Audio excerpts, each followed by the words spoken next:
Bienvenue sur Top Invest, la chaîne des tops d'investissement. Ici, on parle essentiellement d'entreprises de qualité. Avons-nous une opportunité d'investissement sur Sword Group? C'est la question à laquelle on va essayer de répondre en se basant sur les états financiers de la compagnie. Je rappelle que ceci représente uniquement mon point de vue et non un conseil d'investissement. Et comme d'habitude, je me réserve le droit de me tromper. Donc, on en a déjà parlé il y a très longtemps également. Dans Sword Group, on va aller assez rapidement sur les marges. OK? Donc, ici, on a à peu près des revenus croissants. Très bien. Stabilité des marges, quoique légère diminution sur la dernière période ici, 2021, à vérifier pourquoi. Est-ce que les marges EBITDA restent dans la même tendance ou diminuent également? On essaye de voir ça ici.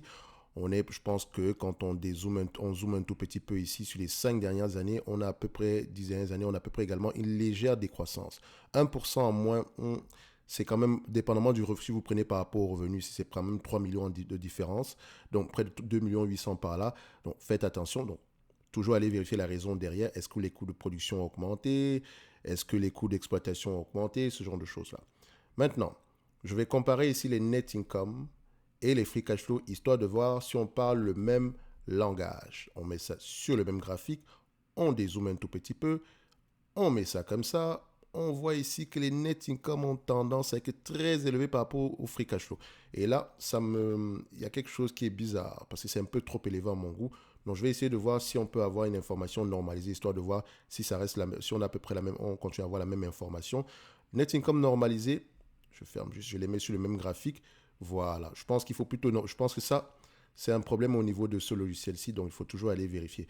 On voit ici que les free cash flow et net income ont tendance à aller dans le même sens. Donc, ce que je prendrai ici, généralement, en prenant en considération, je prendrai les marges nettes ici et je vais les ajuster en conséquence. Donc, si je prends les marges nettes, je prendrai la médiane un tout petit peu ici. Donc, ça nous permet d'éliminer ce genre de variation-ci. OK?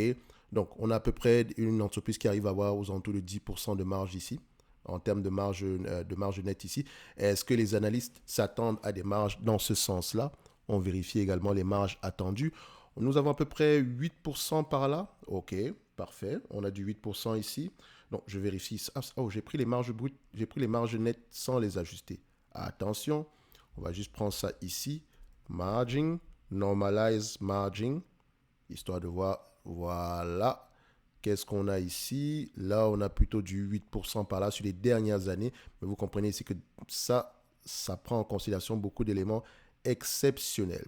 Donc, quand je vais investir sur cette compagnie, il y a des questions que je me pose.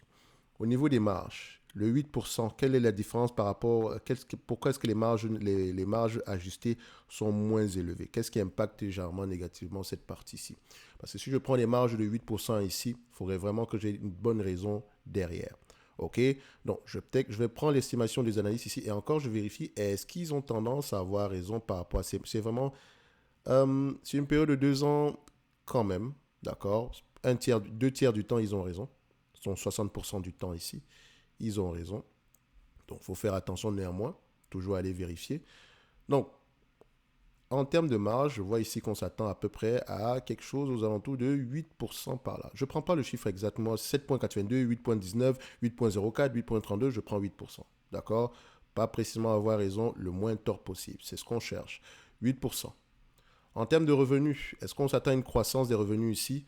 Oui. Croissance légère des revenus ici, 272, 289, 328, etc. Donc déjà, le revenu actuel, est-ce qu'on peut le maintenir? Ça serait déjà une bonne chose. Donc le revenu actuel est à peu près de combien? 286 millions. Si le 286 millions ici, on s'attend à combien à la fin de l'année 2023? 289. Donc je ne vais pas exagérer, je prendrai 289. OK? On prend 289. 2, 8, 9. Estimation. Estimation 2023. OK? Croissance des revenus, etc. Je mets ça de côté. D'accord? C'est une information parmi tant d'autres. OK? Nombre d'actions. J'aimerais voir à peu près si le nombre d'actions augmente ou diminue. Ici, le nombre d'actions est plutôt stable. 9,53. OK, parfait. Je marque 9,53. Maintenant, PER moyen de cette compagnie-ci. Déjà, sur Fastgraph, on voit ici que le marché paye généralement 17 fois les bénéfices. Si on réduit un tout petit peu le temps ici, on est à combien? À peu près 18 fois les bénéfices. OK, donc je reviens ici, la médiane. Donc, price vu que les free cash flow et net income tendance à aller dans le même sens, je vais prendre le price to free cash flow. Où est-ce qu'il est? Voilà, on prend la médiane, on met ceci et boum. 21 fois les prices sur free cash flow. Ok, on va dézoomer un tout petit peu. Donc, est-ce que les net income ici, on va vérifier. Ici, on dézoome. Alors, j'ai combien? 3,15. En termes de free cash flow, j'ai combien?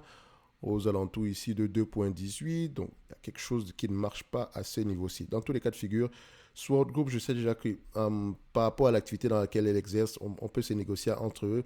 On peut aller à 20 fois les bénéfices si on a énormément de croissance, comme on peut aller au minimum, c'est aux alentours de 17 fois les bénéfices par là. Donc, dans tous les cas de figure, j'ai déjà un PER en tête ici qui est aux alentours de 17. OK? Donc, si je vais exagérer, je prendrais le 15, 17, 20. OK? En termes de PER. Mais je vais me situer à 17 ici, ça coupe la poire en deux. OK? So, je regarde néanmoins les price to free cash flow ici, le price to earning. Price to earning à ce niveau-ci. Qu'est-ce qu'on obtient? On vérifie ça. Il y a beaucoup de variations ici. Donc, je prends le price to earning estimé avec les 12 derniers mois ici. Ça me permet d'avoir à peu près quelque chose d'assez clair. Donc, on est aux alentours de 15,7 ici. Sur les 5 dernières années, on a à peu près 19. Donc, voilà. Donc, prendre 17 ici, ça ne dérange pas. Alors, maintenant, en termes de... On a à peu près tous les éléments nécessaires ici pour effectuer l'évaluation. Il nous manque quoi? La dette nette. OK. On va vérifier la dette nette. Dette. Niveau de dette nette ici. Plutôt cash net. 2 800 000. On va laisser ça de côté. Donc, il y a du cash net ici. Donc, d'accord, c'est correct. So, ça ne va pas impacter grandement la valeur de la compagnie ici. Surtout qu'on a, à peu près 9 millions d'actions. Donc, c'est même pas €1 par action. Donc, on a tous les éléments nécessaires pour effectuer l'évaluation de cette compagnie. Si on prend le 289 millions, bénéfice net attendu d'ici 2023, 8% de marge bénéficiaire moyenne à peu près attendue sur les années à venir, fois 17 fois les bénéfices, divisé par le nombre d'actions, 9 millions 53, ça donne à peu près aux alentours de 41 euros. Donc, par rapport au prix actuel, vous constatez qu'on aura une entreprise qui est correctement évaluée. OK?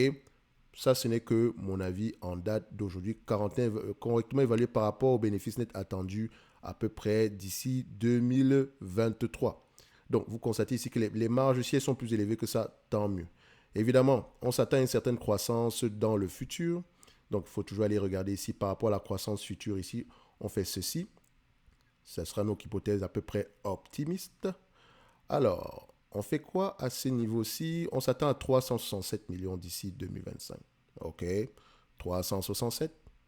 Si on regarde le même niveau de marge, 0,8%, si c'est plus que ça, tant mieux. À 17 fois les bénéfices, OK, divisé par le nombre d'actions actuelles, si ça n'a pas changé, on a à peu près 9,53. Ça donne à peu près 52 euros l'action. Pas grand-chose. Si le marché nous permet de réaliser cela d'ici 2025, etc., ça fait à peu près 2 années. Admettons que 2023 est terminé, donc 2 années ici, 0,5, ça revient à peu près croissance potentielle de 14%. Si on retourne l'équation ici, admettons à peu près qu'on s'attend à 8% ici de 367 millions, ça donne à peu près 52 millions 300. 52 millions 37 ici, divisé par la capitalisation boursière actuelle, 380 millions, divisé par 380 millions, on a un rendement potentiel sur coût d'acquisition aux alentours de 13,78%. C'est pas mal non plus. D'accord? Donc, tout va dépendre maintenant ici de ce qu'on va faire avec ce cash-là. OK? Divisé par, si on prend 52 ici, divisé à peu près par le nombre d'actions, 9,53, ça représente à peu près 5,49 par action par rapport aux $40 ici aujourd'hui. Ça pourrait représenter exactement le 13,73%. Ça, c'est jusqu'en 2023. Mais n'oubliez pas que le marché, généralement, pour cette compagnie-ci, le marché va généralement, enfin, en moyenne, 17 fois les bénéfices par là. Donc, c'est-à-dire aux alentours de 5 à 6% par là. So, si cette compagnie-ci vous intéresse, il faut vérifier, et c'est très important de le faire, l'opportunité de croissance future ici. D'accord? Ça va provenir d'où? Les marges, est-ce qu'on va pouvoir les maintenir ou bien les augmenter? Très important. OK? Et également, quel type de business on a? Oh, excusez-moi, j'ai fait une erreur. C'est une erreur, excusez-moi. C'est 29 millions plutôt. 8% ici de ce qu'on aura, de ce qu'on attend ici d'ici 2025, c'est 29 millions. D'accord? Le 29 millions ici, je le divise ici par la capitalisation boursière actuelle, 380 millions. Ça veut dire ici que si d'ici 2025, l'entreprise produit 29 millions par an, ça représente un rendement sur coût de près de 7,72%. C'est pour ça que ça me semblait bizarre. En fait, si on avait du 13%, le prix actuel allait que deux fois, le prix attendu en 2025 allait être que 2 fois plus élevé que ça. Alors, on s'attend à peu près à quelque chose avant tout ici, je pense, de 52, si je ne me trompe pas. Donc, c'est pour ça que j'ai fait cette erreur-là. Donc, faites attention. So, 7%, c'est pas extraordinaire non plus. OK? Donc, dans tous les cas de figure, Sword Group, si la croissance va au-delà de 2025, 2026, 2027 ici, la taille du marché, etc., ça pourrait être intéressant. Maintenant, en termes de dividendes, on voit que par rapport à ce qu'on a ici aujourd'hui, c'est un dividende qui est assez couvert. OK? Il y a de bonnes chances que l'entreprise ait les moyens de payer ce dividende-là. OK? Donc, il faut également mentionner je pense qu'on a eu un dividende exceptionnel ici en 2022, etc. Donc, peut-être également, c'est une entreprise qui a tendance à distribuer des dividendes exceptionnels. Mais je pense qu'on va revenir à une certaine moyenne ici dans le futur. Pour moi, je pense que c'est une compagnie qui est juste correctement évaluée. Correctement évaluée au prix actuel. OK?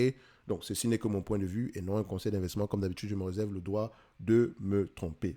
Donc, n'oubliez pas, en lien dans la description de cette vidéo-ci, vous avez le service Top Premium ainsi que la Top Newsletter qui est gratuite où vous recevez généralement ici des analyses sectorielles. On en a partagé une, je pense bien, concernant ici je pense bien le secteur ici des assurances, l'assurance dommage ici. Enfin, on dit assurance dommage ici, tout ce qui concerne ici Insurance, Property and Casualty. Je pense que c'est comme ça qu'on appelle ça en anglais. Donc, je pense que ça représente à peu près l'assurance dommage. Donc, tout ce qui est habitation, véhicule, ce genre de choses-là. OK? Bref, on va se donner rendez-vous sur la prochaine vidéo. Pour Sword Group ici, je pense qu'on est correctement évalué sans plus. Idéalement, c'est un business, s'il m'intéresse réellement ici, on va avoir tendance à aller rechercher aux alentours d'une trentaine d'euros. 25, 30 par là, c'est mon prix. OK, vous faites comme vous voulez. D'accord. Pour moi, en date d'aujourd'hui, ça ne représente pas quelque chose d'exceptionnel, sauf si on réussit à maintenir les marges. OK. Et c'est également un business, voilà, semble assez correct, sans plus. À bientôt.